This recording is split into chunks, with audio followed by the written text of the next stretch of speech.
자, 이제 요약집 그 134쪽을 보도록 하겠습니다. 확인 설명서의 작성. 이건 매번 출제하는데요. 매번 두 문제씩 내고 있습니다. 자, 그럼 이제 확인 설명서의 종류가 현재 4가지가 있죠. 그래서 이제 이 설명서에 대해서 4가지 종류가 있기 때문에 우리는 어떻게 공부해 왔냐면 1번 서식이 주거용 서식이었고요. 2번 서식은 비주거용, 3번 서식은 토지 서식이고 4번 서식은 임모, 공장재단, 광업재단 서식이죠. 그래서 이제 요 4가지가 있기 때문에 주거용을 우리는 철저히 기억을 했고 나머지 서식이 어떤 차이가 있는지만 정리했습니다. 그럼 이제 설명서 서식에서 가장 먼저 여러분들 기억할 게 그저 지금 교재 그저 138쪽에 지금 있는데 기본 확인 사항과 그 표로 정리해 놨죠. 4서식을 비교를 지금 쭉 해놨어요. 138쪽에. 가장 먼저 기억할 게 이게 기본 확인 사항에 들어가는 거냐, 개혁공사의 세부 확인 사항에 들어가는 거냐, 이거 꼭 구분해야 되죠. 이걸 첫 번째 암기해야 됩니다. 그럼 세부 확인에 들어가는 게 이제 주거용에서 4가지가 있었어요. 9번 이거 실제 권리관계 또는 공시되지 아니한 물건의 권리에 관한 사항란이었죠. 다음에 10번 난은 시설물의 상태란이고 11번 난은 벽면도배 상태고 그 다음에 12번 난이 환경조건란이었죠. 그래서 이게 세부에 들어가는 거예요. 그래서 이제 나머진 기본이고요. 중개보수는 지금 중립지역에 있습니다. 그래서 중개보수는 세부도 아닌 기본도 아닌 중립지역에 있고요.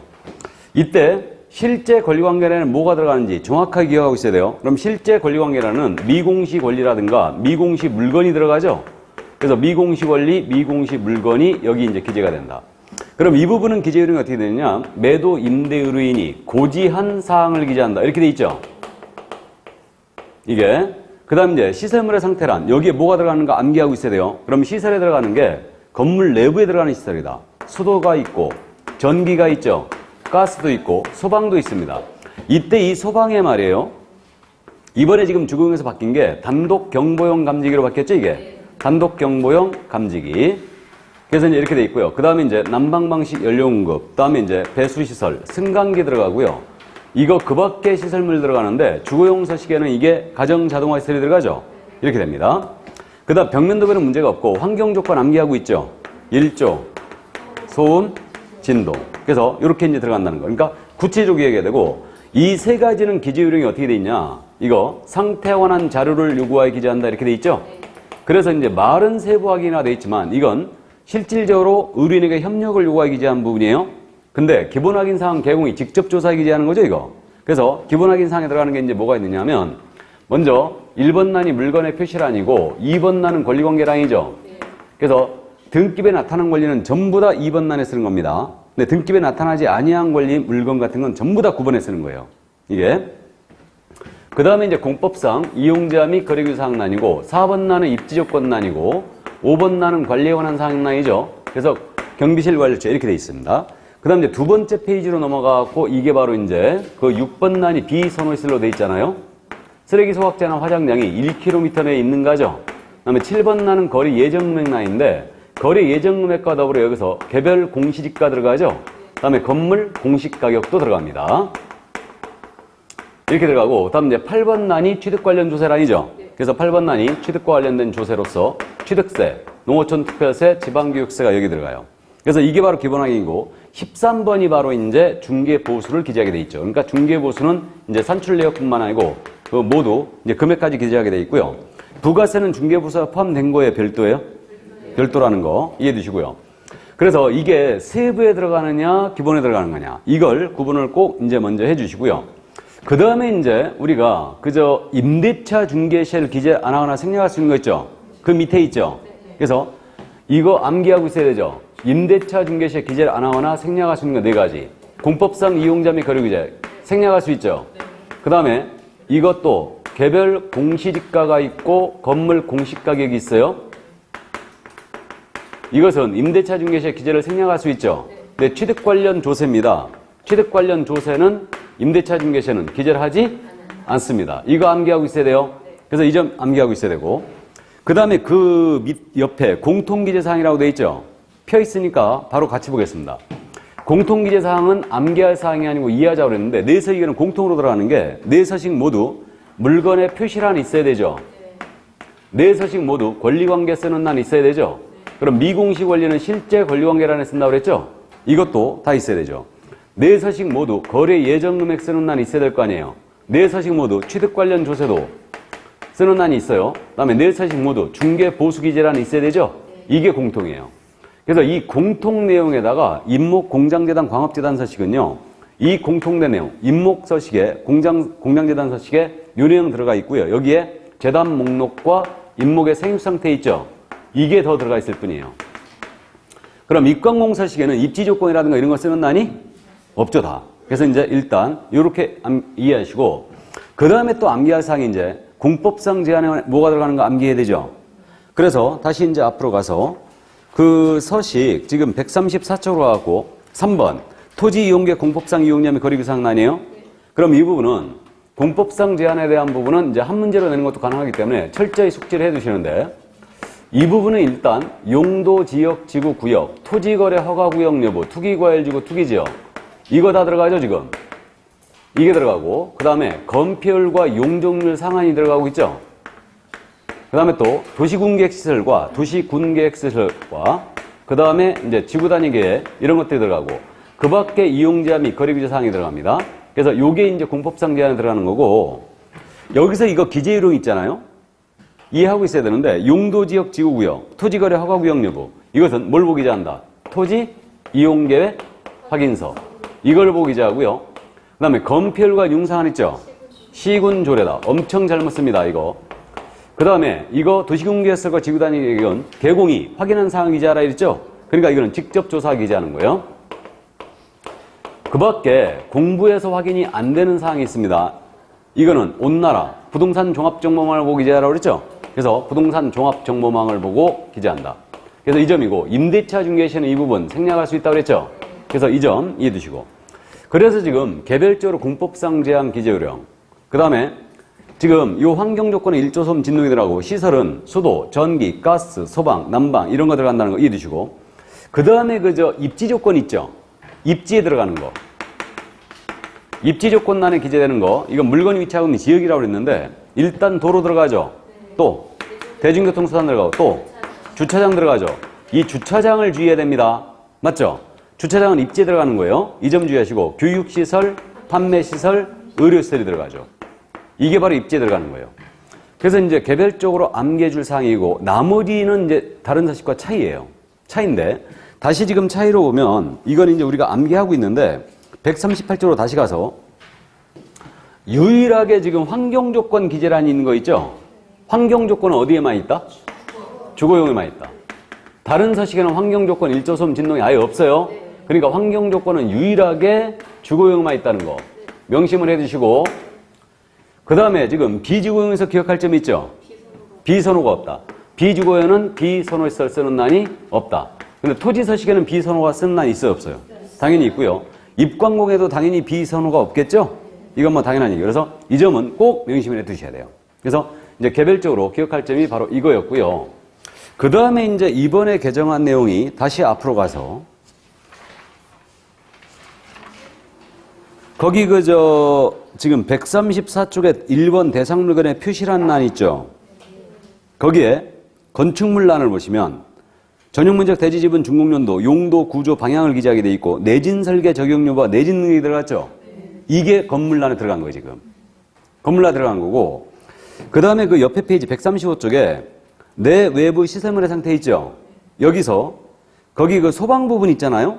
단독경보용 감지기라고 들어갔죠? 근데 비선호 시설 있죠? 비주거용 건축물 서식. 비주거용 건축물 서식은 그대로 비상배라고 소화전이 살아 있습니다. 주거용에서만 단독경보용 감지가 들어갔어요. 근데 밑에 뭐라고 써 있어요? 소방은 아파트를 제외한 주택만 작성한다고 그랬죠? 아파트는요, 기본적으로 소방이 설치되어 있죠. 감지기가 설치되어 있어요. 그러니까 그 아파트를 제외한 나머지 이 부분만 단독경보용 감지기 설치 여부를 기재합니다. 뭔 말인지 아셨죠? 이 정도 이제 감 잡아두시고요. 그러면 여기까지 나머지 서식 내용은 우리가 이제 쉽게 이해하니까 나머지 여러분들이 이제 136쪽에 세부 항목 밑줄 쫙쫙 커져갖고 지금 작성 요령이 돼 있죠? 이 부분은 여러분들이 이제 쉽게 이해하니까 쭉 읽어 주시고요. 자, 그러면 이제 문제 풀면서 나머지 내용 정리할까요? 그 문제집 지금 182쪽에 36번서부터 나오거든요. 21회 기출이었네요. 36번이. 보겠습니다. 틀린 것은 그랬는데 1번이에요. 서식은 주거용 건축물, 비주거용 건축물, 토지, 임목, 공장재단, 광업재단용으로 구분되어 있다. 맞죠? 국문영문으로 정해져 있고요. 2번입니다. 소속공사가 당해 중개행위 한 경우 개업공사와 함께 서명 및 날인해야 한다. 맞죠? 3번님은 매매의 경우 취득시 부담할 조세중 및 세율은 모든 확인 설명 서식의 공통기재해야 사항이다. 공통기재를 물었죠. 그러니까 지금 취득 관련 조세는 임대차의 경우는 기재를 안 한다고 그랬죠. 안 한다고 그랬는데 이건 공통기재 사항이 맞죠. 이거. 다음에 5번입니다. 4번입니다. 비주거용 건축물 서식에는 비선호시설이 있는지 여부를 표시한다. OX. X죠. BB. 비주거에는 비선호가 없다고 했죠. 그럼 비주거용 서식은 지금 현재 이게 비주거용 서식은 제목 밑에 이렇게 돼 있죠. 이게 업무용인지 상업용인지 그 다음에 공업용인지 구분 표시하게 돼 있죠. 업무용, 상업용, 공업용으로 구분돼 있죠. 그 다음에 이제 5번입니다. 임목, 공장재단, 광업재단 서식에는 입지 조건에 관한 사항 기재란이 없다. 그러겠죠? 입지 조건, 군법상 제한 이런 건 다 없어요. 입광문 서식은 공통기재 사항에다가 재단 목록과 임목의 세임 상태만 더 들어가 있을 뿐이에요. 자, 그럼 37번 문제 있잖아요. 이거는 17의 기출이었거든요, 이게. 환경 조건의 요소와 입지 조건의 요소에 해당하는 걸 각각 몇 개인가 그랬는데 이거 모두 곤란하다 이거였어요. 그러니까 서식 내용을 직접 암기하고 있느냐를 물었죠. 잠깐 보면 소방 어디 들어가요? 시설. 맞죠? 배수는 시설. 소음은 환경. 교육시설. 입지. 입지죠. 진동. 환경이죠. 수도. 시설이고. 일조량. 환경. 판매 및 의료시설. 입지. 열공급. 시설이고. 도로. 입지. 주차장. 입지. 그럼 환경 조건 3개겠죠? 일조, 소음, 진동. 다 나왔죠? 그 다음에 입지 요건은 4개. 그죠? 그래서 입지 요건 교육시설, 판매 및 의료시설, 도로, 주차장. 감 잡았어요? 자, 그래서 정답은 2번이었습니다. 그럼 38번 문제는 27의 기출이었잖아요. 공사법령상 개업공사가 주거용 건축물의 중요함을 확인하면서 기재해야 할 기본 확인사항 중 입지 조건을 물었어요. 아닌 것은 그랬죠, 지금. 해당하지 않는 것은 공원 1번이네요. 맞죠? 그러나 대중교통, 주차장, 교육시설, 판매 및 의료시설, 도로와의 관계 전부 다 입지죠. 공원이 정답이었어요. 그럼 39번 가볼까요? 기본 확인사항란에 기재된 사항을 모두 고르면 몇 개인가? 자, 기본 확인사항에 들어가는 거 모두 골라라. 자, 기억입니다. 권리관계 기본 맞아요? 맞고요. 니은 중개보수는 중립이죠. 중립입니다. 기본도 아니고 세부도 아니고. 디귿 교육시설 기본이죠. 이거 교육시설 어디 들어가요? 입지 들어가죠. 그 다음에 경비실 관리주체 기본이죠. 이건 관리에 관한 사항이죠. 그 다음에 수도전기 소방입니다. 세부죠. 이건 시설에 들어갑니다. 건폐율 육륜사안은 기본에 들어가죠. 이거 공법상 제한에 들어가죠. 일조소음 진동은 세부. 환경에 들어가죠. 비선호시설 기본에 들어가죠. 그럼 기본에 들어가는 게 몇 개? 5개였죠. 기역, 디귿, 리을, 그 다음에 비읍, 이응. 감 잡았어요? 나에도 상 중에 상이었습니다. 이거는. 자, 그럼 40번 문제. 지금 5회 기출이었네요. 비주거용 건축물의 중요함을 확인 설명 작성 시 비주거용이라고 그랬죠? 그럼 설명서는 서식에 지금 4가지로 구분되어 있기 때문에 문제를 풀 때 이게 주거용을 묻고 있는가, 비주거용을 묻는가 밑줄을 긋고 시작합니다. 그럼 비주거용은 비선호가 나오면 안 되죠? 환경 조건도 나오면 안 되죠? 그럼 비주거용 확인 설명 작성 시 개업공사의 세부 확인 사항이 아닌 것은 세부가 아닌 거 벽면 균열 여부 이거 세부 맞죠? 승강기 유무 시설에 들어가니까 세부 맞죠? 그러나 주차장 유무는 입지에 들어가요. 그러니까 이건 기본이죠. 구체적으로 물었어요. 비상벨입니다. 비상벨이 뭐라고요? 소방. 시설에 소방이 들어가죠 지금? 그럼 세부예요. 그 다음에 가스 공급 방식입니다. 이거 시설에 들어가죠? 그러니까 세부예요. 정답 3번. 아주 난이도가 높았죠. 구체적으로 물었기 때문에. 자, 그 다음에 이제 41번은 26회 기출이었어요. 그러면 토지 매매의 경우 확인 설명서식에 개업공사의 기본 확인 사항에 해당하는 기본 확인 또 묻고 있죠 이거. 그러니까요. 기본과 세부 있잖아요. 반드시 암기하고 있어야 됩니다. 특히 우리는 세부를 기억하고 있어야 돼요. 이것도 구체적으로 뭐가 들어가는가 확실하게 암기하고 있어야 됩니다. 자, 그러면 26회 기출. 지금 기본학 인상에 해당하지 않는 거. 입지 요건 기본 맞죠? 2번 실제 권리관계 공시되지 않은 물건을 권리상. 이건 세부 들어가는 거죠? 2번 정답이고. 거래예정금액 기본 맞죠? 4번 취득시 부담할 조세미술도 기본이죠? 다음에 5번입니다. 비선호도 기본 맞죠? 그래서 정답은 2번이었어요. 26회 41번 문제는요. 40번 문제보다는 훨씬 난이도가 낮은 거예요. 40번 문제가 진짜 어려운 문제죠. 구체적으로 물었기 때문에. 자, 그래서 정답은 역시 2번이었습니다. 그럼 이제 42번 기재 요령 들어갑니다.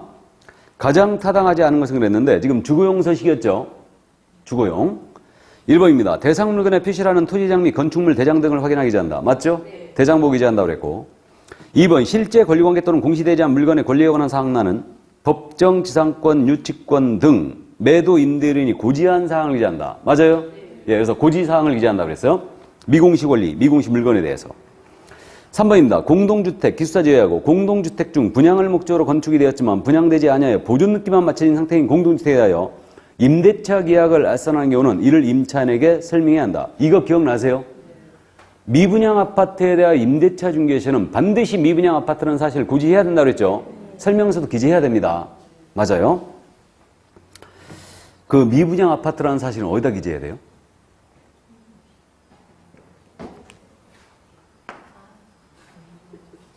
여기다가. 맞죠? 기재해 줘야 되죠. 다음에 4번입니다. 경매 및 공매 등의 특이사항이 있는 경우는 이를 확인하기 기재하고. 그래야 되겠죠? 근저당 등이 설정된 경우는 채권 채무액과 실제 채무액을 확인하기 기재한다. OX. X. 실제는 아니라고 그랬죠? 5번입니다. 취득시 부담할 조세 증명 세율라는 중개가 완성되기 전 지방세법의 내용을 확인하기 기재하고. 맞거든요? 임대차 의견 기재를 생략한다. 맞죠? 자, 그럼 43번 문제. 기재 내용을 물었어요. 주거용 서식이죠, 지금? 기재 내용 연습인데 1번입니다. 토지 이용계, 공법상 이용자 및 거래 규제에 관한 사항란은 준공연도 위반 건축물 여부. 바로 X 나가야 돼요. 준공연도하고 위반 건축물 여부는 이거 물건의 표시란 중에 건축물란에 들어가는 거죠? 건물란에 들어가는 거예요. 그러나 토지거래 허가구역, 투기지역, 건폐율, 융상한 등을 기재한다. 후단은 맞았죠? 그래서 1번 틀렸고 정답이었어요. 2번 내 외부 시설물의 상태라는 수도, 전기, 가스, 소방, 난방, 승강기, 배수, 그 밖 시설물을 기재한다. 맞죠? 3번 환경조건란은 일조, 소음, 진동을 기재한다. 맞죠? 4번 입지조건란은 도로, 대중교통, 주차장, 교육, 판매, 의료시설을 기재한다. 그죠? 다음에 5번 거래 예정금액 등 란에는 거래 예정금액과 더불어 개별 공시가와 건물 공시가격이 기재되죠? 맞습니다. 자, 그럼 44번 기재요령 더 볼까요? 옳은 것은 그랬는데 1번입니다. 임차권은 등기된 것이라 하더라도 실제 권리관계 또는 공시되지 않은 물건의 권리사항란에 기재한다. OX. 임차권이 등기돼 있다고 그랬죠? 등기된 것은 몇 번에 기재해야 돼요? 2번. 권리관계란에 기재합니다. 그래서 등기가 된 것은 전부 다 2번 권리관계란에 기재한다. 등기상 나타난 것은 전부 다 2번에 기재해요. 이거는 등기상 증명서로 확인하여 기재한다. 자, 1번 틀렸고요. 2번 비선호시설은 개업공사가 권리 이전 어른에게 상태원한 자료를 요구하여 확인한 사항이 기재한다. OX. 비선호시설은 쓰레기 소각제나 화장이니까 현장 답사에 기재하는 거죠? 틀렸고. 3번 건폐율 상황과 용률 상황은 토지 이용계 확인서를 확인하기 기재한다. OX. 이거 엄청 잘못 씁니다. 이건 시군조례죠? 그래 틀렸고. 4번 취득시 부담할 조세중 및 세율날은 지방세법의 내용을 확인하여 취득세, 재산세, 종합부동산세 등을 기재한다. OX. X. 지방세법의 내용을 확인하여 취득세, 농어촌 특별세, 지방교육세를 기재하는 거지 재산세, 종합부동산세가 아니죠. 틀렸고. 그럼 보유 관련 조세죠. 5번 그 밖의 시설물 날은 가정자동화시설 등의 설치 여부를 매도임들에게 자료를 요구하여 확인하는 사항이 된다. 맞아요? 그러니까 이거 주거용 서식이었죠.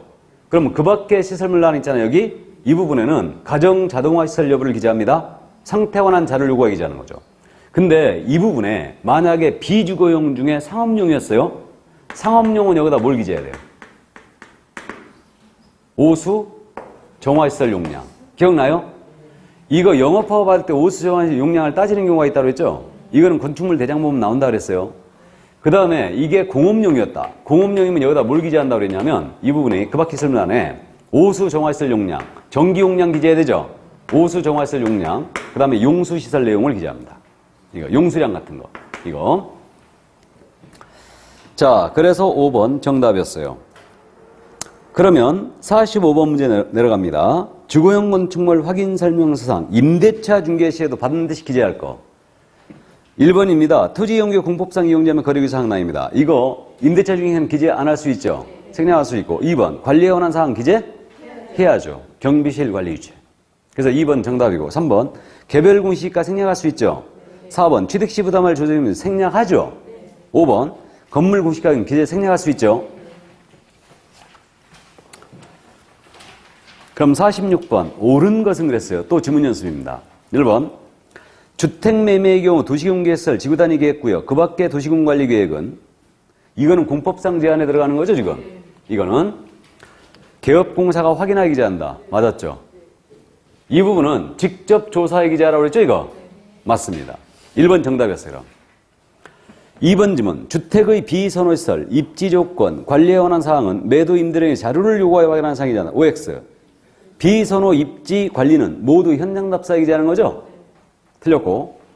3번 거래 예정 금액은 개업공사의 세부 사항으로 OX X 나가야 돼요. 거래 예정 금액은 기본 사항이죠. 기본 확인 사항으로 중개가 완성된 때의 거래 금액 기재한다. 이것도 틀렸어요. 중개가 완성되기 전 거래 예정 금액을 기재합니다. 주의하세요. 확실히 짚고 가야 됩니다. 중개 완성되기 전에 거래 예정 금액을 기재한다. 틀렸고. 4번 취득시 부담할 조세 중개세율은 중개사물의 유형별 모든 소식에 공통 기재할 사항으로. 이건 맞죠? 취득조사는 공통 기재사항 맞죠? 임대차의 경우도 기재한다. 이게 틀렸죠. 임대차에는 기재하지 않죠? 다음에 5번입니다. 중개부서는 법령으로 정한 요율 한도에서 의뢰인과 개업공사가 협의하여 결정하며. 여기까지 좋았죠? 중개부서에는 부가세가 포함된 것으로 본다. 제외되죠. 별도입니다. 그래 틀렸죠. 그럼 47번이 또 26회 기출이었네요. 기재 요령이 있는데 비주거용을 물어봤죠 지금? 비주거용입니다. 틀린 것은 그랬는데 1번 대상물건의 표시는 토지계약 및 건축물 내장 등을 확인해야 된다. 맞죠? 2번 권리관계의 등기부 기재사항은 등기사항 증명서를 확인해야 된다. 맞죠? 3번님은 검표사항은 윤사는 시군조례에 따라 된다. 맞죠? 4번 중개부서는 실제 거래금액 기준을 계산하고 OX 거래 예정금액 기준 계산이죠? 거래 예정금액 기준 계산하고 협의가 없는 경우 부가세는 포함된 것으로 본다. 부가세는 별도로 간다. 제외한다. 그래 4번 지문 정답이었고 5번 공인인가사가 공동중개 시 참여한 개업공사, 소공사 포함이고 모두 서명 및 날인해줘야 되죠? 및 체크하고 가야 되죠. 그래서 정답 4번이었습니다. 그럼 48번 비주거용 연습해볼까요? 틀린 것은 그랬는데 1번입니다. 내 외부 시설물의 상태란과 벽면란은 중개사물에 대해 개업공사가 매도인들에게 자료를 요구하여 확인한 사항이지 않다. 맞아요? 2번 대상물건의 상태에 관한 자료 요구 사항란에는 매도인들이 요구한 사항 및 그 관련 자료 제출 여부와 실제 권리관계 또는 공시된 물건의 권리사항, 내 외부 시설물의 상태, 벽면의 항모를 확인하기 위한 자료 요구 및 그 불응 여부를 기재한다. 맞죠? 비주거용에는 도배가 있을 리가 없죠. 벽면만 있죠. 다음에 3번입니다. 토지이용계 확인서에서 확인할 수 없는 토지이용계 공법상 이용량 거래규 사항은 기재하지 않는다. 기재해야 되죠. 이건 온 나라에서 확인하기 기재해야 되죠. 부동산 종합정보망을 보고 기재합니다. 다음에 4번이에요. 내 외부 시설물의 상태란에 그 밖의 시설물란은 상업용은 오수 정화시설 용량, 공업용은 전기 용량, 오수 정화시설 용량, 용수시설의 내용을 개업공사가 매도인들에게 자료를 요구하여 확인하는 사항이 된다. 알아보시겠어요? 맞고요.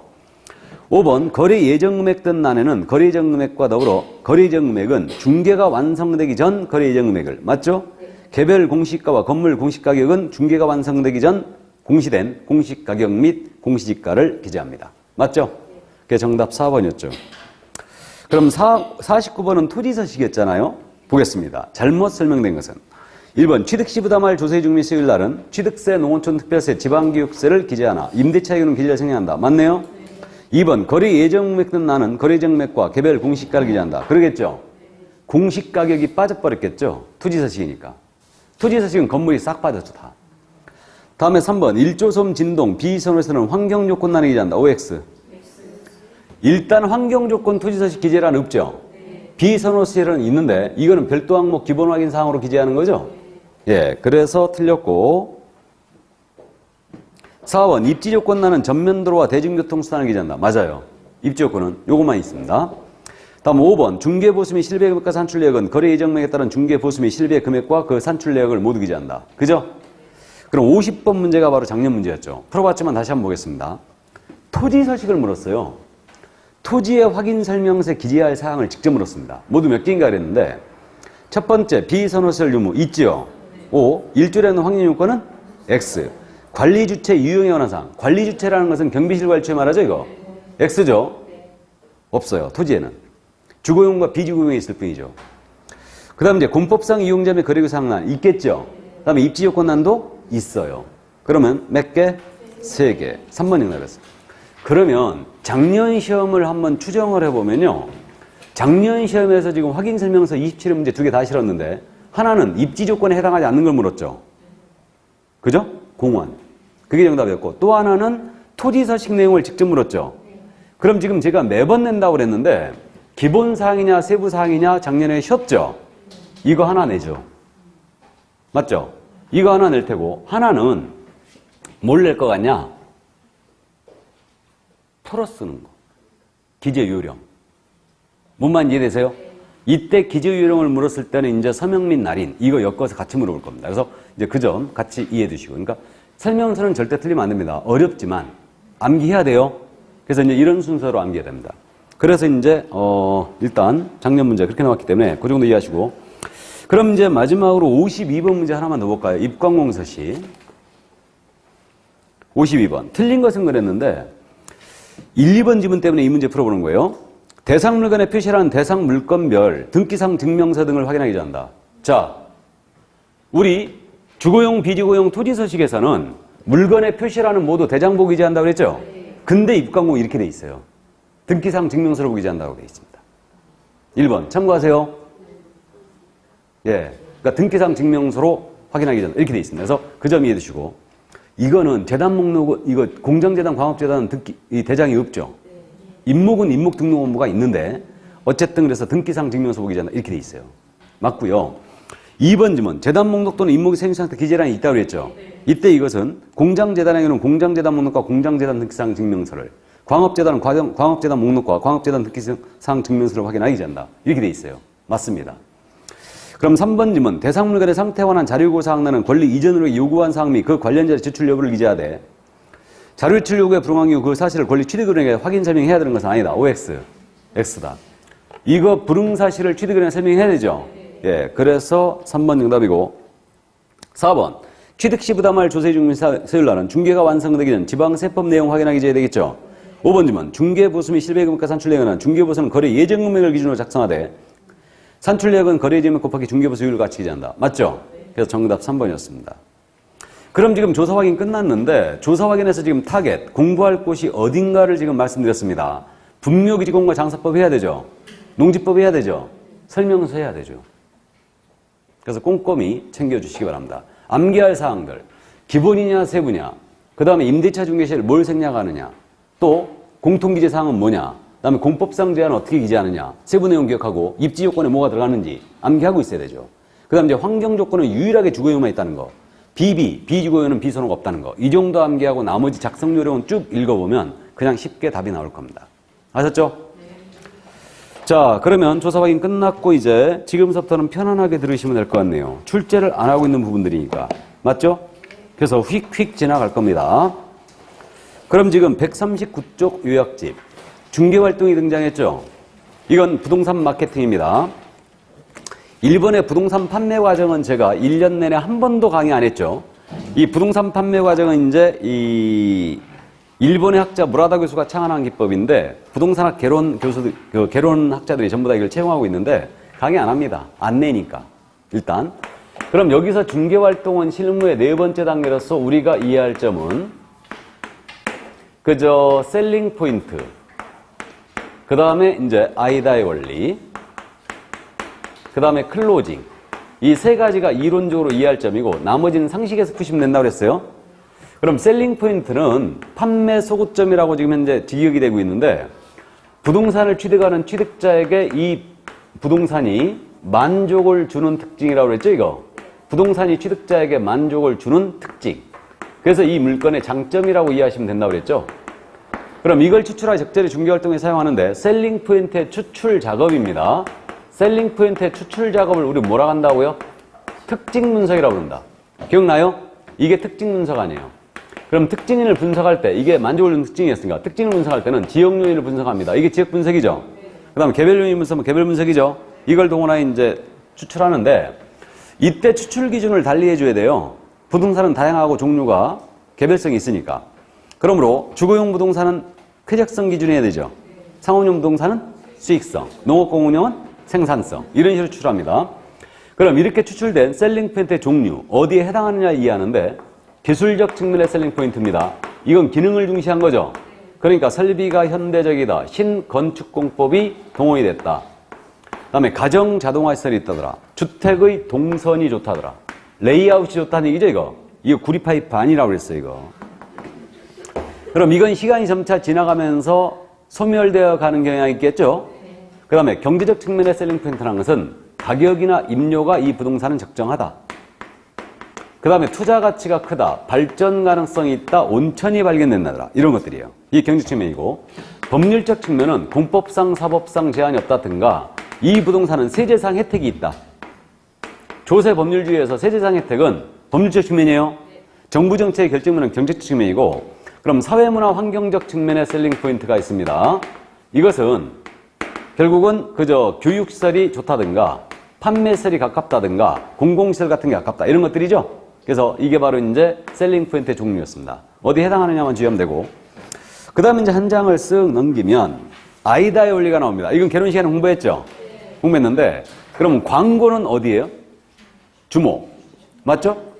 이거 그 다음에 장점을 일목요연하게 브리핑합니다. 그리고 흥미를 돋궈요. 이게 흥미. 맞죠? 그 다음에 가격을 제시하면서 인근지역의 사례를 비교 못하는 거예요. 욕망이죠? 그 다음에 클로징을 하게 됩니다. 계약서의 구매 조건에 만족하여 이거 서명 날인시키는 행위. 이게 뭐예요? 클로징. 액션이죠, 그럼? 그러면 이 클로징은 그럼 계약서의 구매 조건에 만족하여 서명 날인시키는 행위. 이게 클로징이고, 현실적인 소유권 이전 행위도 클로징이라고 합니다. 그러니까 등기 서류 교부하고 바로 등기 치는 거예요. 그래서 이것도 이제 클로징이라고 부르고 있죠. 자, 그래서 이제 서명 날인시키는 행위를 바로 클로징이라고 한다. 그럼 클로징의 방법은 지금 6가지가 나열됐는데 점진적 확인법, 부분 선결법 정도 이해하고 있어야 되죠. 그럼 점진적 확인법은 말 그대로예요. 고객이 안심하고 동의할 수 있는 질문부터 하면서 이거 점진적으로 클로징을 하면 이게 뭐라고요? 점진적 확인법. 이사 언제 할 건데요? 이런 건 계약전제법이죠, 이거. 그 다음에 이제 부분 선결법은 이거 부분적으로 결단을 내리게 하는 거죠, 지금. 그래갖고 이제 구입이랑 큰 결단을 내리게 하는 겁니다. 이게 부분적으로 클로징을 유도하는 방법. 이게 뭐예요? 부분 선결법. 이해하셨죠? 문제 풀어봅니다. 189쪽.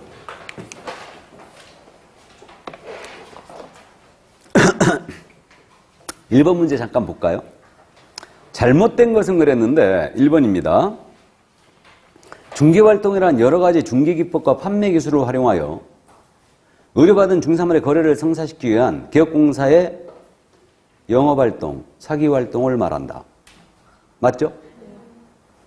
2번 질문. 부동산의 판매 과정에는 구매자의 심리에 대한 연구 이론이 적용되게 대한 구매자 심리에 대한 연구 이론이 뭐예요? 아이다의 원리. 다음 3번입니다. 개업공사는 물건과 고객을 조사 분석하고 다양한 판매 기법을 이용한 고객의 불만을 해소하면서 계약 체결대로 유도해야 되죠. 그러니까 잘 사기치라는 얘기고. 4번 주택 아파트의 셀링 포인트는 한계가 명확하다. 자, 요즘 지금 대세가 또 단독주택으로 돌아가고 있죠. 그럼 단독주택의 셀링 포인트, 그 다음에 아파트의 셀링 포인트. 결정적인 차이가 뭐 위생적이고 아파트는 보안이 좋다라고 하는데 요즘 단독주택 잘 지어놓은 것은 진짜 보안도 철저하죠. 그러니까 그 한계가 명확한 것은 아닙니다. 그래서 4번 정답이에요. 다음 5번 질문. 고객에게 언어나 행동에서 클로징의 기회를 잘 포착하되 클로징할 경우는 되도록 제3자를 배제하는 게 좋죠? 예, 맞습니다. 그럼 2번 문제가 17회 기출이었어요. 이게 마지막 출제였어요. 그러니까 중개활동에서는요, 마지막 출제가 17회. 그러니까 지금 출제가 어떻게 됐었냐면 중개활동은 17회가 마지막이었고 그 다음에 16회, 그 다음에 15회, 그 다음에 이제 그 전에가 11회, 그 다음에 9회, 7회 뭐 이렇게 됐어요. 이게 그래서 어쨌든 자주 내는 것은 아니란 얘기죠. 자, 그럼 1번. 이게 마지막 출제였는데 부동산이 가지고 있는 여러 가지 특징 중에서 고객인 중개의뢰인의 욕구를 충족시킬 수 있는 특징을 말한다. 맞죠? 이게 셀링 포인트예요. 만족을 주는 특징. 2번 질문. 각각의 셀링 포인트는 중개사물이 갖는 고유의 특성이라고 할 수 있지만 모든 특성이 절대적인 것은 아니기 때문에 상대성이 있을 수 있다. 그죠? 셀링 포인트는 그래서 상대적이고요. 가변성이 있고 이제 영구불변의 것은 아니에요. 3번입니다. 부동산 가격 및 임료 수준의 적정성 등은 기술적 측면의 셀링 포인트에서 가장 중요한 내용이다. OX. 가격이나 임료의 수준의 적정성은 경제적 측면의 셀링 포인트죠? 틀렸습니다. 4번. 과다한 셀링 포인트는 중개의뢰인의 매수 결정에 결정적으로 작용할 수 있는 셀링 포인트 제시 효과를 떨어질 수 있다. 그죠? 너무 셀링 포인트만 강조하다 보면 손님이 뭐라 한다고? 그렇죠. 그렇게 좋으면 네가 사지. 다음 5번입니다. 주택의 경우 교육여건이나 투자가치 등을 셀링 포인트로 활용할 수도 있죠? 맞습니다. 그래서 강남 집값이 비싼 이유가 교육 때문에 그러죠. 자, 그럼 3번 여러분이 보시고요. 4번 더 볼까요? 특징 분석. 이게 이제 옳지 못한 것은 특징 분석은 셀링 포인트 추출 작업이라 한다 했어요. 그럼 1번입니다. 셀링 포인트의 추출 작업을 특징 분석이라 한다. 맞죠? 2번 질문. 레저용 부동산은 쾌적성, 수익성, 접근의 용이성을 기준으로 셀링 포인트 추출한 것이 합리적이다. 그러겠죠? 콘도 생각하시면 돼요. 레저용 부동산은 주거용 특징인 쾌적성이 있어야 되죠. 상업용 특징인 수익성도 있어야 되죠. 그 다음에 접근도 용이해야 되죠. 3번. 부동산은 개별성 및 다양성이 있기 때문에. 맞아요? 부동산은 개별성이 있고 다양성이 있죠. 나아가 부동산마다 셀링 포인트가 그럼 다양하게 존재할 수 있겠네요. 다음에 4번입니다. 기술적 측면의 셀링 포인트는 시간이 흐름에 따라 소멸하는 경향이 있죠. 5번 질문. 부동산의 셀링 포인트는 부동산의 부동성 때문에 항구불변성이 있다. OX. X. 가변성이 있죠, 이거. 그래서 상대성이 있어요. 이 손님한테는 셀링 포인트가 될 수 있지만 저 손님한테는 단점이 될 수도 있어요. 그러면 5번 문제는 여러분이 보시고 6번 문제가 16회 기출 아니었습니까? 이게 우리를 무시한 매우 불쾌한 문제였죠, 이거. 개공사가 설명한 부동산의 셀링 포인트에 대한 생각으로서 가장 옳은 것은 아파트는 동선과 조망이다. 맞았네요? 1번 정답. 동선이 좋다. 지금 현재 우리는 아파트가 모두 4베이 시스템으로 가고 있죠? 그래서 이제 뭐 어디에서 5웨이 시스템을 지금 설계를 해가지고 아주 그 문제가 된 게 아니고 이슈가 됐었죠, 이게. 4베이 시스템이 뭔지 알죠? 방 3개, 거실 하나. 이게 바로 4베이 시스템이라고 해요, 이게. 근데 30평대 아파트를 갖다가 5웨이 시스템으로 만들어 놓은 거죠. 그렇게 설계한 거예요. 공간 배치를 엄청 잘했다는 얘기죠? 이게 동선이에요. 이게 동선입니다. 예. 자, 그럼 조망. 뷰가 좋으면 이거 가격이 올라가죠? 예. 뷰는 송도가 좋지. 일단 송도가 좋습니다. 송도는 그저 가장 애매한 평수가 50평대로 했죠. 가장 애매한 평수가 50평대예요. 50평대는 기본적으로 한 2억씩 받았다 보시면 돼. 그거는. 그래갖고 이제 그 30평대 이하들은 그래도 가격이 피가 아마 1억이 다 올라 있죠. 근데 또 거꾸로 60평대 넘는 거 있죠? 그러니까 65평을 넘는 것들. 이런 것들은 오히려 다 올라가 있어요, 다. 펜트하우스는 한 2억씩 무조건 올라가 있고, 이거. 그래갖고 어쨌든 50평대 가장 애매하다고 그랬죠. 그리고 제 고등학교 동창회가 50평대 3개 받아갖고 그 당첨 순간 그때 1억이었어요. 걔 망했다니까? 홀딱 망했어요. 바로 팔라고 했거든. 안 팔았어요. 3개 갖고 망했어요. 2억씩 빠져버렸는데 뭐. 3개나 됐는데. 그래갖고 어쨌든 뷰는 끝내줍니다. 이렇게 날씨 안 좋고 그러면 구름이 저 위에 걸려 있어. 그 드라마 보시면은 도시들 나오잖아요. 뭐 미래도시 이런 거 나오면 다 송도예요. 그거 다 송도예요. 다 송도입니다. 도시들 나오면. 사람들이 한적하니까 이 드라마 찍기 딱 좋아. 딱 좋습니다. 그러니까 연예인들 많이 본다고 그랬죠, 거기. 연예인들 많이 와요. 이게. 김남주도 살고 있고. 김남주 얘기 내가 한 적이 있는 것 같은데? 안 했나? 그 최두익 때문에 김남주가 이사 왔죠? 최두익. 아, 그 국제학교. 어쨌든 녹화되고 있어서. 김남주가 성격이 좋은 것 같아요? 김승우가 더 좋은 것 같아요? 김승우가? 옆집 아이스처럼 생겼죠? 거기 우리가 계약한 거 아닌데 그쪽 실장님이 계약했는데 자기도 그런지 알았대. 죽는지 알았대. 아주 그렇게 깐깐해갖고 아주 더러워서 못하겠더래. 근데 김남주는 그대로 털털하대, 성격이. 그대로. 그래도 그렇다고. 아, 요거는 녹음되고 있잖아. 이거 괜히 껐네. 이거 지워주세요. 시간 체크해놨다가. 어쨌든 그랬대요. 하여튼 근데 나도 그런 줄 알았거든. 근데 송도에 오는 이 부부들은 왜 그래? 다 그렇다니까? 이 와이프는 아무 말 안 하고 가만히 있어. 모든 결정을 다 남자가 해요. 그게 희한하더라고. 나는 젊었을 때 집 보러 다닐 때 살림은 집사람이 하잖아. 그럼 집 결정을 지가 해야지. 내가 해놓으면요, 사는 동안 계속 시달릴 거 아니에요. 나는 그게 싫거든. 그러니까 네가 알아서 다 결정해라. 이거. 그랬거든. 근데 송도는 거꾸로예요. 완전 거꾸로예요. 이거. 모든 걸 다 남자가 결정해요. 예? 아, 그래서 그런가? 그렇다고 파출부 운용을 남자가 해? 돈만 벌어다 주면 되지? 하여튼, 근데 희한해요. 꼭 그러더라고, 그게. 남자들이 다 꼬치꼬치 깨묻고 아주 진짜 다 따지고 아주 더러워서 못 봤나니까, 젊은 것들을. 아주. 진짜로. 양주 한 잔 먹여요. 예? 양주 한 잔 먹여. 양주 한 잔 먹이라고? 아니, 꼬치꼬치 따지면 이거 한 잔 드시고 하세요. 아, 꼬치꼬치 따지면? 근데 해보세요. 해보세요. 차라리 매매가 편하지 월세, 월세 3천에다가 120만원짜리 훨씬 더 까다로워요. 훨씬 더. 매매가 차라리 편해요. 그러니까 월세 손님, 그나마 이제 송도 월세가 세고 지금 있는 사람들 오니까 그나마 좀 난데, 따지기는 훨씬 더 따집니다. 진짜. 더러워서 못 본다니까, 그거. 예. 차라리 매매는 깔끔해요. 매매는 깔끔합니다. 주인이 여자분이면 훨씬 까다롭지 않아요. 편해, 더. 근데요, 남자였잖아요? 죽었다 생각해야 돼, 일단. 진짜. 패 죽이고 싶다니까. 진짜로. 그렇게 한두 번이 아니에요, 그러니까.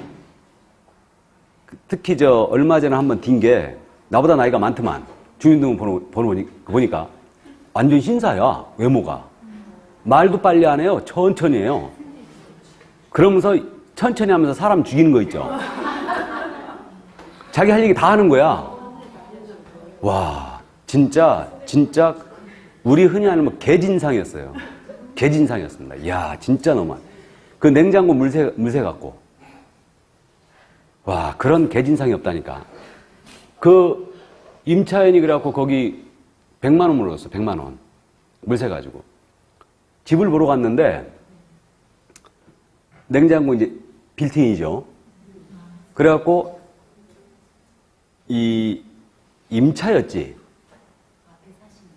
예, 주인이 살았어요. 주인이 살고 나갔고 거기 이제 비어 있는 집이었어요. 그래갖고 이제 냄새가 조금 나니까 이걸 열어놓은 거야, 냉장고를.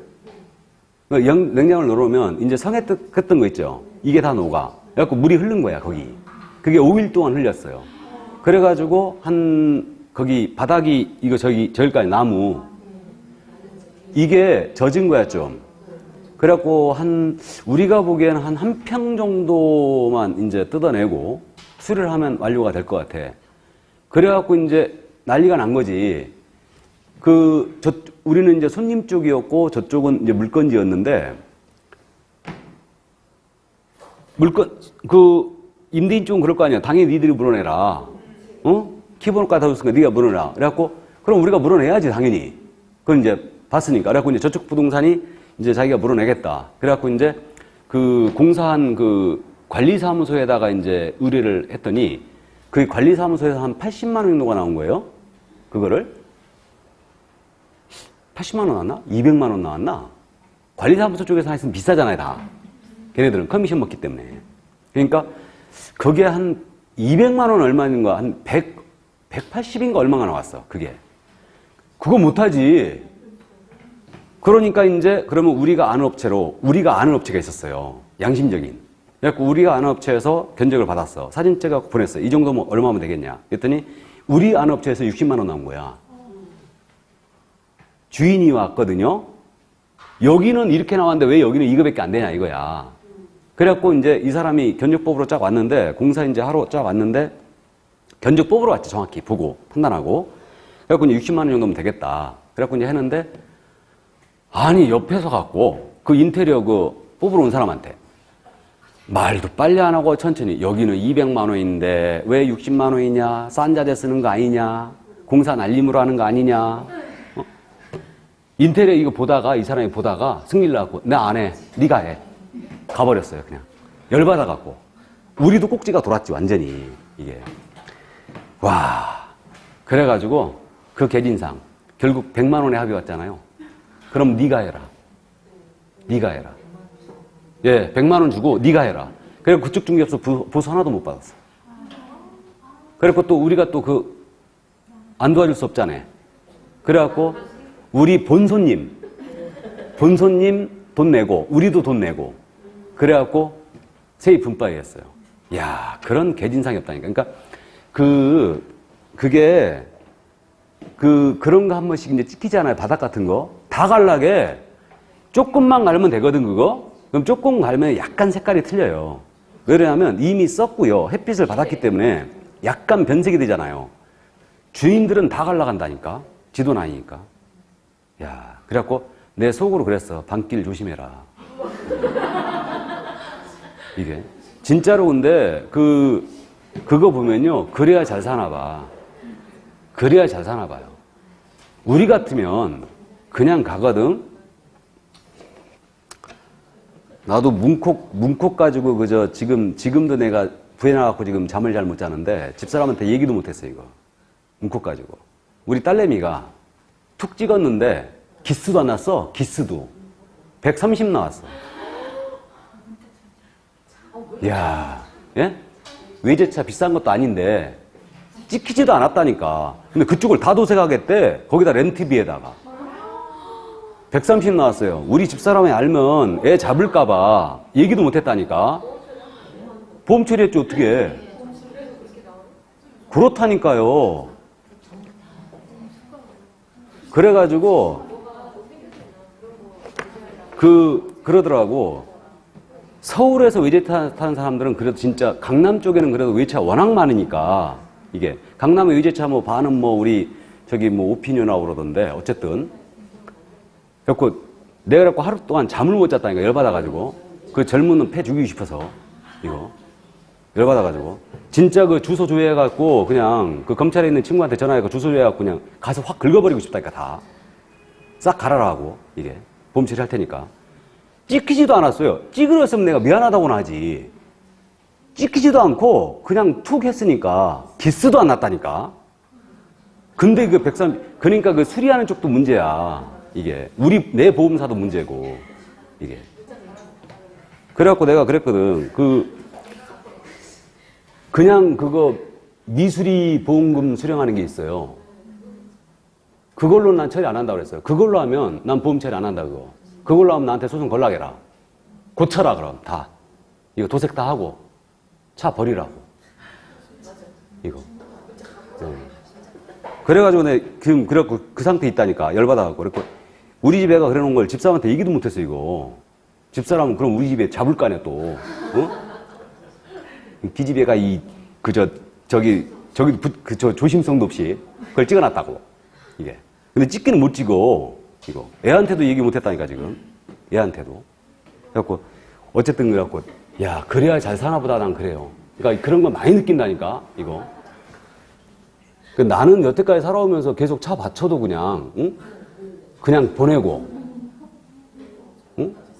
나는 여태까지 운전하면서 차를 받쳐본 적이 딱 3번 있었고요. 내가 받은 적은 딱 1번 있었고, 대형사고 1번 낸 것도 1번 있었거든요. 근데 그 내가 받았을 때도, 그때도 뒤에서 딱 도장 2개 딱 찍혔어. 그러니까 쫙 차가 밀리다가 갑자기 앞에서 팍 서버린 거예요. 그러니까 그 정지선이 저 앞에 있는데 여성 운전자였거든요. 한 15m 전에 서버린 거야, 그냥. 브레이크 확 밟아버린 거예요. 그래갖고 내가 가다가 갈 줄 알았거든. 신호도 아직 멀었으니까, 정지선이. 갔는데 탁 서버리니까 내가 탁 밟았지. 근데 쿵 찍은 거예요. 가서 입원했잖아. 그래가지고 내 출근길이었거든요, 그때. 어떻게? 그냥 나 연락처 주고 나 출근해야 된다. 연락하셔라. 이거. 그래갖고 왔는데 입원했대. 그래갖고 우리 보험 담당자가 그날 괜찮으셨습니까? 그러는 거예요. 그런 양반 처음 봤다는 거야. 어? 도장 2개 딱 찍은 거 범퍼 다 교환했고 가서 입원해버린 거야, 그냥. 이야. 그래갖고 네. 거기다 보약까지 해줬어요. 보약까지. 이거. 보약까지 해줬습니다. 보약 해 먹어야 되는데 놀래가지고. 입원하고 나서. 참. 아, 또 열받네, 이거. 자, 6번 문제 보겠습니다. 6번 문제.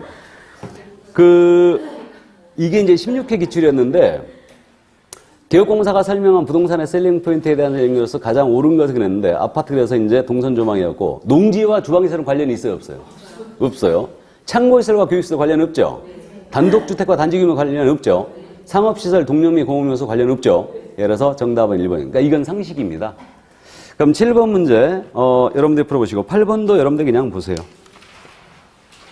자, 9번 문제. 경제적 측면의 셀링 포인트는 모두 그럼 몇 개인가 그랬는데, 세법상의 혜택은 이건 법률적 측면이죠. 경기 순환에 따른 가격 변동, 경제적 측면 맞죠? 공공시설은 사회문화 환경적이죠? 또 발전 가능성, 경제적 측면 맞죠? 온천의 발견, 경제적 측면 맞죠? 네, 편리한 대중교통은 사회문화 환경적 측면입니다. 몇 개? 3개였습니다. 다음 10번 문제는 이제 아이다의 원리. 이거 이제 우리가 기본수에서 풀어봤던 문제인데 이게 15회 추가된 문제였어요. 이게 1번입니다. 아이다의 원리란 마케팅에서 발달한 용어로 어떤 사람이 물건을 구입하기까지의 심리적 발전 단계를 표시한 것이다. 맞죠? 2번 지문. 주의 단계는 개혁공사가 중개사물의 매각, 광고 등을 통하여 중개사물을 구매자를 유인하는 단계다. 광고. 맞죠? 다음에 3번입니다. 욕망 단계는 고객에게 흥미를 유발시키는 단계로. 흥미. 인터레스트죠, 이거? 그래서 고객 흥미가 부족한 부분을 집중 공략하여 구입 욕망을 높여야 된다. 그래서 흥미를 설명하고 있는 걸로 보이고요. 4번입니다. 클로징이란 부동산 거래 계약서의 서명 날의 시행일을 말한다. 맞죠? 5번 지문. 계약금, 보증금 등의 입주일 등에 관하여 부분적으로 결정을 유도하여 거래 성사시키는 방법을 부분 선결법이라 하죠. 그래서 정답 3번이었고요. 11번, 12번은 여러분이 오시고 13번 잠깐 볼까요? 클로징에 대하여 설명으로 틀린 것은 클로징이란 개혁공사가 부동산 거래계약서에 당사자 서명 날인 시키는 일을 말한다. 맞죠? 2번 지문. 클로징은 현실적인 부동산 소유권 이전 행위를 말한다. 소유권 이전 행위도 클로징 맞아요.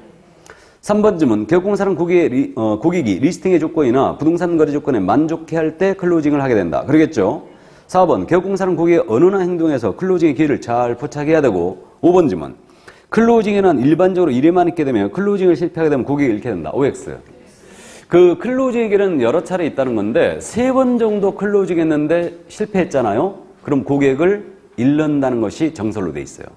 그러니까 계약합시다 3번을 했는데 이걸 고객이 응하지 않았다. 그럼 그 고객은 버리는 게 좋다는 겁니다. 이게. 그럼 이제 14번 문제 있잖아요. 중개사물이 갖는 특징이나 거래 조건에서 고객이 안심하고 동의할 수 있는 질문부터 하면서 점진적으로 클로징을 유도하는 방법은 점진적 하기법이죠. 그럼 15번, 16번 문제는 어디서 많이 봤던 문제죠? 개론 시간에 공부했던 내용이죠? 그러니까 15번이 바로 이제 요게 15회 때 나왔던 문제고 16번 문제가 바로 이게 9회 때 출제했던 거예요. 그래서 그 15번 문제는 이제 수익률 계산 문제인데 우리 쪽에서 나왔던 이 수익률 계산은 이제 뭐 8회, 9회, 15회 이때 나왔었는데 이거는 상식에서 푸시면 돼요. 개론에서 공부한 이 공식 계산하면 더 헷갈려요. 이게. 그 15번 문제가 1억 투자하면 2천만 원, 2,600만 원 남다 그랬죠? 이 2천만 원 자기 자본 투자하고 나머지 8천 원 이자율 20% 빌려 투자했다고 그랬죠? 이때 투자자의 지분 투자에 대한 수익률은 몇 프로인가? 이거 레버리지 이펙트죠? 지렛대 효과를 묻고 있는 거죠, 지금? 이게. 그래서 지금 1억을 투자해갖고 2,600 남는다고 그랬잖아요? 그러면 이거 지분 투자에 대한 수익률이니까 이거 내 투자금에 대한 수익률이 몇 프냐? 이 문제죠, 이거? 이게 이제 지렛대 효과인데 그럼 투자는 1억을 하긴 했어요. 근데 내 돈 얼마 들인 거예요? 2천. 8천은 빌렸죠. 이자율 20%였죠. 그럼 28이 16. 1,600만 원 빼야 되겠네? 2,600 남았고 1,600 빼면 1,000만 원 남았죠. 그러면 2,000만 원 투자할 거 얼마 남았어요? 1,000만 원. 그럼 수익률 몇 프로? 50%지 뭐. 얼마나 쉬워. 공식 대입하면 더 헷갈린다니까, 이거. 수익률 계산은 상식으로 풀어버리면 돼, 그냥. 이게. 그 16번 문제는요, 현재 가치 계산인데, 이것도, 이건 개론과 연결되어 있으니까 잠깐 보면, 1년 후에 공장에 들어설 가능성이 일단의 토지를 갖고 있는 사람이 있다. 이때 투자하는 이 토지를 얼마에 사려고 할 것이며, 토지 소유자는 얼마에 팔려고 하겠는가.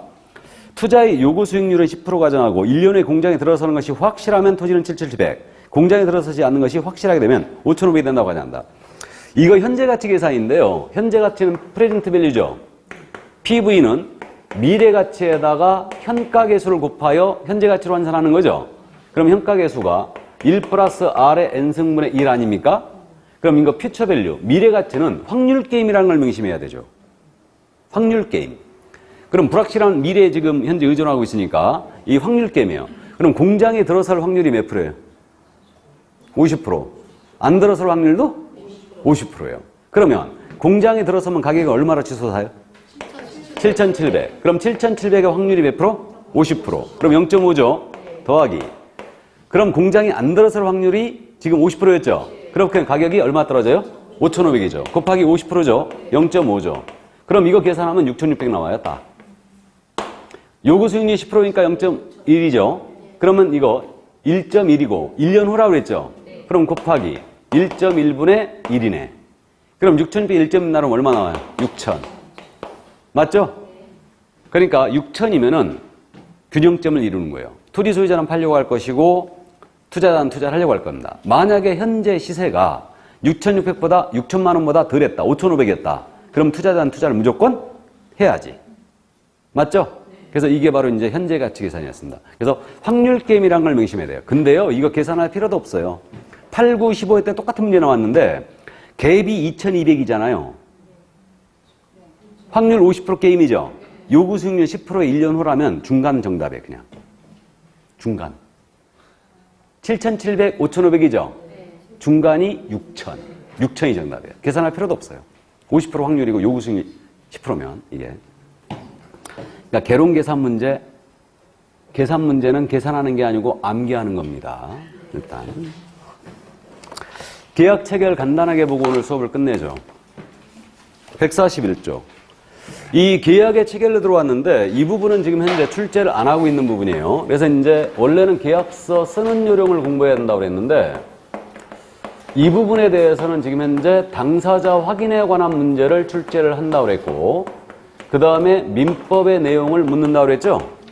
지금 당사자 확인, 소유자가 맞는지 대리인이 맞는지 확인 방법을 묻는 건데 이 문제는 16회 시험이 마지막 출제였고요. 민법의 내용이 지금 현재 19회 시험, 21회 시험, 24회 시험 이런 식으로 출제가 됐어요. 그러니까 그 이후에는 지금 출제 안 하고 있고 올해도 이 부분을 쉬지 않을까라는 생각을 가볍게 하고 있습니다. 토지거래 허가제가 들어왔기 때문에 이게 비중이 하나가 늘었다 하더라도 다른 데서 그럼 빼줘야 되거든, 문제를. 그렇기 때문에 일단은 이해만 해두고 갑니다. 그러니까 이 부분은 제가 커버 못한다고 그랬고 그래서 기출이 됐던 내용만 이제 가볍게 보고 오늘 수업을 마칠 거예요. 그러면 바로 이거는 설명할 필요도 없이 대신 143쪽에 지금 판례가 실려 있죠. 그 판례 옆에 21에 24 이렇게 돼 있죠. 그럼 2차만 하시는 분들은 읽어 두셔야 되겠네. 맞죠? 그래서 2차만 하시는 분들은 판례를 꼭 읽어 주시기 바랍니다.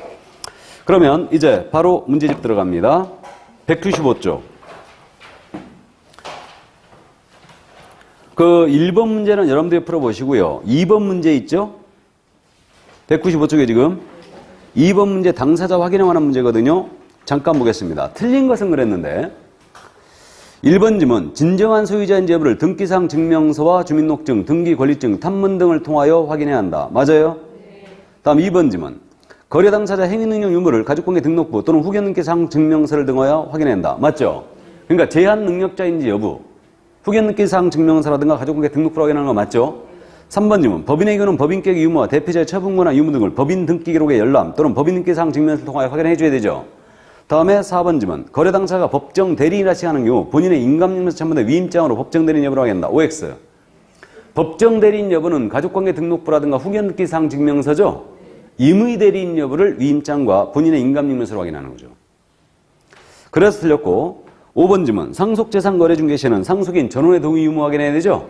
맞습니다. 그래서 정답 4번이었고 그러면 3번 문제 갈까요? 이게 이제 대표적으로 우리가 그 16회 때 마지막 출제했던 그 15회 때 이제 15회 추가 때 나왔던 문제 유형 비슷한데 그 발생하지 않도록 각별히 주의해야 된다. 다음 중 옳은 것은 그랬어요. 1번입니다. 남편 명의의 부동산을 처가 매도하는 경우 처가 남편의 주민등록 등본과 인감을 소지하고 있다면 당연히 대리권이 있다고 볼 수 있다. OX. X죠. 그렇다고 이거 대리권이 있다고 볼 수 없죠. 2번 피성년 후계인이 그 소유의 부동산을 처분코자 할 때는 후계인의 동의 유무를 확인해야 한다. OX. 자, 우리 제한 능력자로서는 미성년자, 피한정 후견인, 피성년 후견인이 있죠? 그래서 피한정 후견인, 피성년 후견인이 있는데 야들은 동의받아서 법률행위 할 수 있죠? 법정대리 동의받았다면. 근데 야는 제가 농담식으로 정신이 항상 나가 있는 자라고 그랬죠, 이거? 그러니까 야는 동의를 받았더라도 법률행위 할 수 있는 경우가 있어요, 없어요? 없어요. 그러니까 틀렸어요. 피성년 후견인이라고 그랬죠? 야는 법정대리인 후견인의 동의를 받아도 법률행위 할 수가 없습니다. 후견인이 대리해야 되죠? 대리해야 됩니다. 그래서 2번 질문 틀렸고 3번 개공사는 최소한 등기상 증명서와 주민증을 대조하여 진정한 권리전 여부를 확인한다. 이건 최소한이라고 그랬죠? 맞고 4번 질문 민법상 조합재산 이거는 합의관계에 있다는 걸 알아봐야 됩니다. 민법상 조합재산은 합의관계에 있는 거예요. 합의후. 그럼 지분처분이든 합의후 물처분이든 전회동이 있어야 되죠? 이때는 조합은 과반수의 동의 의무를 확인한다. 틀렸죠? 전회동이 있어야 돼요. 그 다음에 5번 매도 의뢰인이 미성년자인 경우 혼인을 하였더라도 자기 소유의 주택 처분 시에는 법정 대리의 동의를 받아야 한다. OX. X죠. 자, 그래서 이때는 매도인이 미성년자라면 이거 혼인했어요. 성년 의지해버렸죠. 그러니까 법정 대리 동의 필요 없어요. 근데 야는 중개보증 근무는 돼야 안 돼요? 안 되는 겁니다. 그래서 그 점 체크하시면 안 되죠. 그럼 4번 문제 더 볼까요? 옳은 것은 그랬는데 1번입니다. 미성년자나 피한정 후계인과 거래할 때는 반드시 그의 법정 대리인과 계약을 체결해야 한다. 틀렸죠? 미성년자나 피한정 후계인은 후계인의 동의를 얻었어요. 법정 대리인의 동의를 얻어서 할 수도 있죠? 반드시 그의 법정 대리인과 해야 되는 거 아니에요. 피성년 후계인이 반드시 그의 법정 대리인과 계약해야 되죠. 자, 그래서 1번 틀렸고 2번입니다. 등기상 증명상 소유자와 실제의 소유자가 다른 경우는 등기상 증명상의 소유자와 계약 체결한다. OX. 우리는 등기에 공신력 있어요, 없어요? 없어요. 그럼 누구랑 해야 돼요? 실제의 소유자와 해야 돼요. 상속을 생각하세요. 상속. 상속은 피상속인의 명의로 돼 있죠? 근데 실제 소유자는 상속인이죠. 이해되세요? 그렇게 참고하시고. 근데 실무적으로 누구랑 해야 돼요? 그렇죠. 등기 명의라고 해야지. 왜? 제3자 보호규정들이 적용되고 있으니까. 어쨌든 근데 이론적으로는 실제 소유자가 하는 거예요. 등기에 공신력이 없기 때문에. 다음 3번입니다. 공유 지분을 처분할 경우는 다른 공유자 전회 동의를 확인한다. 맞아요? 필요 없죠. 공유 지분 처분 시에는 동의 필요 없죠. 유일하게. 다음 4번 합의 부동산에 대하여 계약 체결할 때는 합의자 전회 동의를 확인한다. 맞죠? 5번 질문. 남편이 그의 처명의 부동산을 처분하게 되면 민법상, 법률상 부부관계인지 여부만을 확인하면 된다. OX. X. 이거 대리권 수요 사실을 확인해야 되죠? 예, 그래서 정답 4번이었습니다. 그러니까 이런 문제들 너무 쉽잖아요. 그러니까 5번 여러분들 풀어보시고 6번 문제가 24의 기출이었죠. 이건 우리가 이제 기본서에서 풀어봤던 문제입니다. 여러분들 풀어보시고 7번 문제 잠깐 볼까요? 이거 깜짝 놀랐는데 타당하지 않은 것은 그랬거든요. 1번 매매 계약이 있어서 대상 목적물은 반드시 계약 체결 당시에 구체적으로 특정될 필요는 없으나 사후에 구체적으로 특정할 수 있는 방법과 기준은 정해져 있어야 된다. 민법 시행 공부했죠? 맞고요. 2번 계약 체결 후 24시간 이내면 계약금을 몰수당하지 않냐고 계약을 해지할 수 있다. OX. 이런 거죠? 없어요. 도장 찍고 돌아서면 효력 발생하는 거죠? 이런 거 없습니다. 이거 실무에서 아직도 여전히 이런 얘기 하는 사람도 있는 모양이던데 이거 공인중개사로 확실히 그 위상을 밝혀야 됩니다. 이런 거 없습니다. 확실히 해줘야 되죠? 그래서 2번 틀렸고 3번 거래 당사자가 수량을 기준으로 거래할 의사라면 재구매에 따른 단가를 표시함과 동시에 실측 면적 기준한다는 점을 명시하는 것이 좋다. 맞아요. 토지 거래할 때는 반드시 정산특약 넣어주세요. 그러니까 후일, 측량 후 면적 부족 시에는 그에 따라 대금을 정산한다. 이게 수량 매매죠. 저는 실제로 30%가 부족한 경우를 본 적이 있어요. 이거 대장상 면적에는 100으로 돼 있는데 측량해봤더니 70밖에 안 나오는 거예요. 그래가지고 이거 개공 죽었어요. 정산특약 안 해놓으면. 맞죠? 그러니까 정산특약 꼭 해놓으셔야 됩니다. 토지 거래할 때는. 뭔 말인지 아시죠? 그러니까 수량매매로 가란 얘기예요. 담보치금 공부했잖아요. 수량매매로 인정이 되면 이때는 대금 감액 청구할 수 있죠? 예, 기한은 1년이죠. 그러니까 제척기한 1년인데 어쨌든 그래서 이제 정산특 계약을 맺어주라는 얘기예요.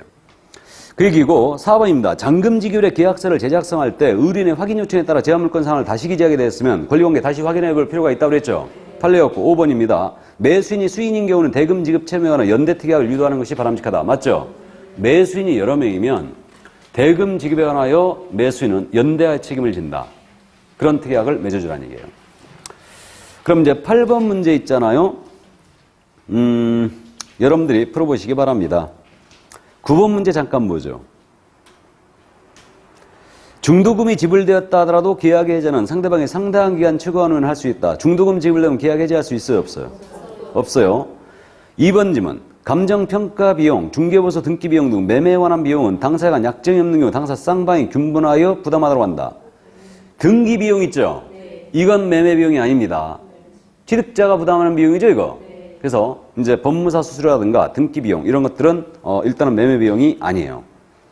자, 그래서 2번 틀렸고 3번입니다. 매도인의 담보 책임에 관한 법정의 무과실 책임이므로 맞죠? 강행 규정인 바 이게 틀렸죠. 담보 책임 규정 강행 규정이 임의 규정이에요. 임의 규정이죠. 따라서 당사자 간 그 담보 책임 배제 특약 효력 있다 없다? 있다 그랬죠. 근데 담보 책임 배제 특약이 무효가 되는 경우 하자를 알면서 매도인이 고지하지 아니하고 배제 특약했다. 무효죠, 이거. 자, 그럼 4번 갑니다. 계약금이 수수된 경우 당사자가 아무런 약정이 없으면 당사자 일방이 이행에 착수할 때까지 계약을 해지할 수 있으며 맞아요? 이행에 착수하는 것은 준비가 아니고 이행의 자체를 착수하는 것을 말한다. 맞죠? 다음에 5번입니다. 매매 목적물이 타인 소유에 속하는 경우 그 매매기한 원시적 이행불능에 속하는 내용을 목적으로 했으면 당연히 무효이다. OX, X. 타인 소유의 물건도 매매할 수 있죠. 단 소유권을 취득하 이전해줄 담보 책임을 부담하죠? 예, 그래서 정답 4번이었습니다. 그럼 10번 문제 여러분이 풀어보시고요. 11번 상가권리금 문제 있잖아요. 이건 15의 기출이었어요. 여러분들이 그냥 풀어보세요. 풀어보시고 그 12번 문제 이것도 여러분들이 그냥 풀어보시기 바랍니다. 13번 문제만 하나 더 보겠습니다. 이게 이제 이 문제가 21의 기출이었죠. 이 문제가. 그래서 공유를 최근에 우리 쪽에서 잘 물어봤는데 개업공사 갑이 정소의 엑스토지를 공유하고자 하는 을과 병에게 매매계약을 중개하였다. 다음 설명 중 옳은 것을 오도고는 것은 다툼 있음 판례에 따른다. 그래서 지금 현재 정소유의 엑스토지였죠. 소유자가 정이었고 X고 을과 병이 공유를 하고자 하죠. 그러니까 아니 공유 지분을 취득하고자 하는 겁니다. 이거를 지금 갑이 중개하고 있는 거예요. 갑니다. 을의 지분이 2분의 1이고 다른 특이하게 없는 경우 을이 엑스토지 전부를 사용 소유하고 있다면 병은 을에게 부당이득 반환 청구할 수 있다. 맞아요? 근데 이번에 을이 전부를 사용하는 게 아니고 자기 지분만큼만 특정 부분을 사용하고 있어요. 병은 을에게 부당이득 반환 청구할 수 있어요? 없어요? 있어요. 지분만큼만 사용해도 부당이득 반환됩니다. 왜 그러냐면 자기네 지분의 기초에 전체 사용할 수 있죠? 그러니까 특정 부분을 만약에 지분만큼만 배타적으로 사용하겠더라도 부당이득 반환 청구된다는 게 판례예요. 그래서 1번 기업 확실히 지금 전부를 사용하고 있으니까 부당이득 반환 청구 가능하고요. 니은 을의 지분이 2분의 1이고 다른 특이하게 없는 경우 을은 단독으로 공유물의 관리에 관한 사항을 결정할 수 없다. 맞죠? 공유물의 관리에 관한 사항은 지분과 관수의 비율로 정하죠? 그러니까 단독 결정할 수 없어요. 맞고요. 디귿입니다. 을의 지분이 3분의 2인 경우 을이 이번엔 3분의 2에 지금 을은 그러면 엑스토지의 특정 부분을 배타적으로 사용하는 결정할 수 있다. 맞죠? 이것을 19회 때도 물어봤어요. 배타적 사용 결정할 수 있느냐? 지분 과반수의 비율을 가진 자. 그럼 디귿 맞고요. 리을. 을과 병은 토지를 5년 내 분할하지 않을 것을 약정할 수 있다. 맞죠? 예, 그래서 정답은 모두 다 맞았어요. 그래서 이제 공유 가지고 최근에 자주 물었기 때문에 일단은 이 문제 한번 본 겁니다. 그럼 14번 문제는 24의 기출로서 여러분들이 풀어보세요. 그냥. 자, 그럼 오늘은 여기까지 가볍게 하고요. 이제 다음 주에는 개별적 중개 실무하고 종강을 하도록 하겠습니다. 시간 정말 잘 가죠? 문제풀이가 또 끝나네. 지금 그럼 실무는 범위가 많으니까요. 오늘 한 내용 중에서 뭐를 해야 될지 아시죠? 제가 중개 활동하고 계약 체결 쪽은 훅 지나갔죠, 지금? 그럼 여러분들도 훅 지나가면 돼. 한번 쓱 읽어보시고 넘어가는 거예요, 그냥. 대신 분묘기지권과 장사법, 농지법, 확인설명서는 확실히 숙지해야 되죠? 확실히 숙지하고 있어요. 그러니까 서록 농지법을 우리 쪽에서 안 냈더라도 이번에 쉬더라도 공법과 연결돼 있으니까 도움이 될 거예요. 아셨죠? 자, 고생 많으셨고 다음 주에 건강하도록 하겠습니다. 수고하셨습니다.